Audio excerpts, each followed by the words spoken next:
साथियों नमस्कार, मैं आपका दोस्त, आपका साथी सोनू शर्मा। मेरी ओर से, मेरे परिवार की ओर से आप सब दोस्तों को महाशिवरात्रि की अनेकों अनेकों शुभकामनाएं। भगवान शंकर, न जाने क्या कुछ सीखने को है इनसे। अगर आप भगवान शंकर के चरित्र का, भगवान शंकर के व्यक्तित्व का आकलन करें तो आप ऐसी ऐसी चीजें उनसे सीख सकते हैं जो आपको कहीं और सीखने को नहीं मिलेंगी। हालांकि मेरी इतनी बुद्धि नहीं, इतनी बिसात नहीं कि मैं शंकर भगवान के चरित्र और व्यक्तित्व का आकलन कर सकूं, लेकिन जितनी भी छोटी बुद्धि है उसमें अगर प्रयास करूं तो इतना कुछ सीखने को है दोस्तों कि आज हम एक कला भगवान शंकर के व्यक्तित्व और चरित्र से सीख सकते हैं। और वो कला अगर हम सीख गए तो हमारे जीवन में बहुत बहुत बहुत समृद्धि आ सकती है। और वो कला का मैं नाम देता हूं सबको साथ लेकर चलने की कला। जी हां दोस्तों, आज महाशिवरात्रि के महान पर्व पर अगर आप और मैं ये कला भगवान शंकर से सीख सकें तो जीवन बहुत खुशहाल और बहुत जबरदस्त हो सकता है।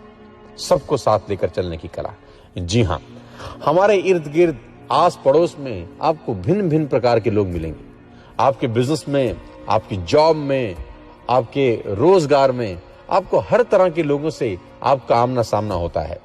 किसी से दृष्टिकोण नहीं मिलता, कोई आपके बराबर मेहनत नहीं कर पाता, किसी से विचार मैच नहीं करते, कोई आपके लेवल का नहीं होता। हर तरह के लोगों से आपका आमना सामना रोज होता है। हर व्यक्ति आपकी वेवलेंथ का नहीं होता। तो इस सूरत में टकराव की स्थिति बनना स्वाभाविक है। तो कैसे इन सब लोगों को साथ लेकर चला जा सके, ये सीख सकते हैं आप और मैं आज इस महान पर्व पे भगवान शंकर से।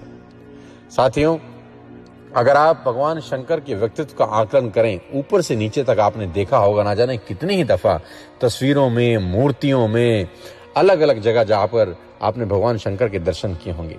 लेकिन आज जिस तरीके से मैं भगवान शंकर के चरित्र का कुछ अपनी छोटी बुद्धि द्वारा आकलन करना चाहता हूं, अगर आप उसको देखें और समझें तो भगवान शंकर ऐसी विचित्रताएं अपने आप में समेटे हैं जो किसी दूसरे देवगण के लिए असंभव सा लगता है। इसीलिए वो महादेव हैं। अगर आप ऊपर से देखना शुरू करें भगवान शंकर को तो आप पाएंगे कि भगवान शंकर की जटाओं में मां गंगा का निवास है। जी हां, भगवान शंकर की जटाओं में गंगा का निवास है, यानी जल।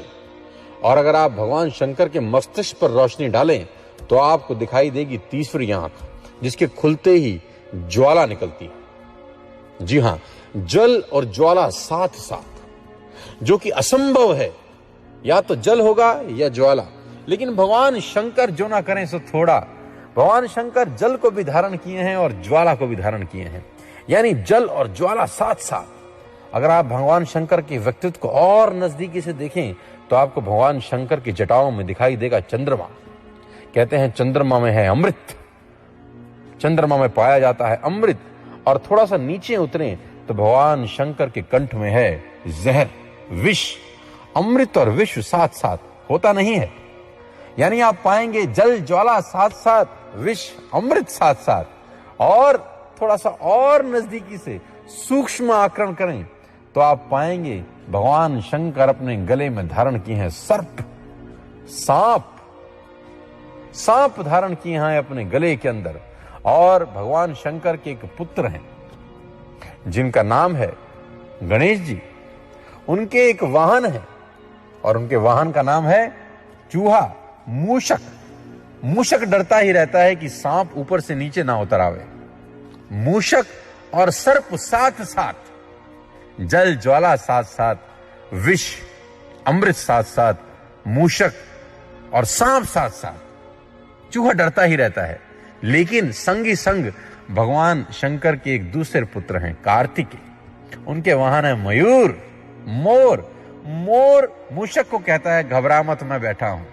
यानी मोर और सर्प साथ साथ, सर्प और मूषक साथ साथ, विष और अमृत साथ साथ, जल ज्वाला साथ साथ। क्या बात है! आपस में एक दूसरे को काटने वाली कृतियां संग संग भगवान शंकर सबको धारण किए हुए हैं। और अगर आप भगवान शंकर के व्यक्तित्व का आकलन करें तो आप पाएंगे भगवान शंकर के वाहन हैं वृषभ। बैल नंदी और भगवान शंकर की अर्धांगिनी है मां भवानी, उनके वाहन है शेर। शेर और बैल साथ साथ, एक दूसरे को खाने वाली चीजें साथ साथ। भगवान शंकर का आकलन करें तो भगवान शंकर अपने शरीर पर लगाते हैं भभूत और भगवान शंकर के इर्द गिर्द रहते हैं भूत, भूत भभूत साथ साथ। क्या बात है दोस्तों, ऊपर से नीचे तक आकलन करें तो आप पाएंगे जल ज्वाला साथ साथ, विष अमृत साथ साथ, सर्प मूषक साथ साथ, सर्प मयूर साथ साथ, वृषभ शेर साथ साथ, भूत भभूत साथ साथ, आपस में एक दूसरे को काटने वाली कृतियां साथ साथ। और भगवान शंकर सबको अपने पास धारण किए बैठे हैं। लेकिन क्या आपने कभी भगवान शंकर को टेंशन में देखा है? नहीं। जब भगवान शंकर इन सब चीजों को अपने साथ लेकर चल सकते हैं तो हम भी अपने इर्द गिर्द के अलग अलग दृष्टिकोण के लोगों को साथ ले लेकर जरूर चल सकते हैं। आज महाशिवरात्रि के महान पर्व पर आप और मैं एक संकल्प लें कि हमको सबको साथ लेकर चलना है दोस्तों। ये जिंदगी अकेले चलेगी नहीं। छोटी